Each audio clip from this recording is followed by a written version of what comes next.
Assalamualaikum warahmatullahi wabarakatuh. Perkenalkan nama saya Muhammad Abdul Aditya Putra, NIM 4342411062, jurusan Teknik Informatika, Prodi TRPL, kelas 4C Malang.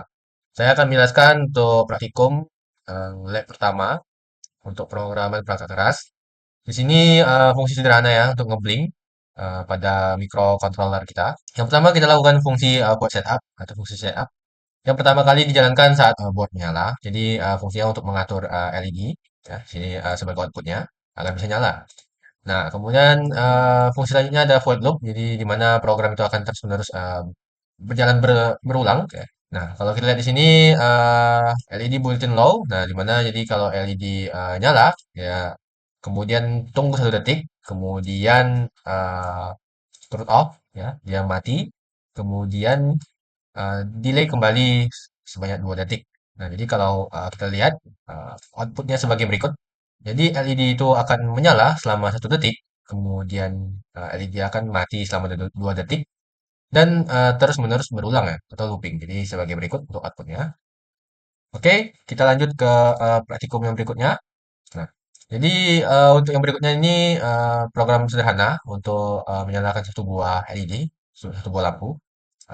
Fungsi yang pertama kita lakukan adalah kita definisi terlebih dahulu untuk lampunya. Di sini variabelnya LED 1. Kita letakkan di pin D2. Kemudian ada fungsi setup di sini. Nah, ini LED 1 sebagai outputnya agar lampunya menyala.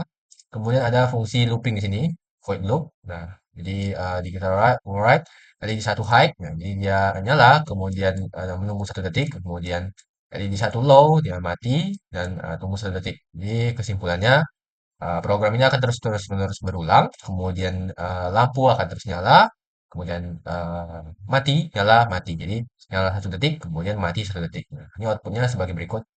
Kita bisa lihat ya outputnya, dia lampunya kedap-kedip, dia mati, kemudian nyala, mati, nyala, seperti itu. Nah, sudah menjawab. Kita lanjut ke praktikum yang berikutnya. Nah, ini kurang lebih sama dengan praktikum yang sebelumnya. Hanya saja ini lampunya banyak ya, ada 4. Nah, yang kita lakukan yang pertama kita definisikan terlebih dahulu untuk lampunya. Nah, di hijau di D2, kemudian kuning di pin D1, merah di D3 dan putih di D4. Kemudian kita lakukan fungsi di sini kita setup. Nah, ini untuk menghasilkan outputnya. Ini lampu hijau agar dapat menyala gitu ya. Merah, kuning dan putih juga seperti itu. Selanjutnya kita lakukan fungsi loop ya, loop.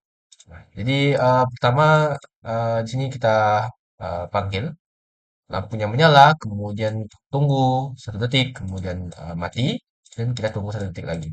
Jadi lampu hijau ini akan nyala 1 detik, lalu mati 1 detik.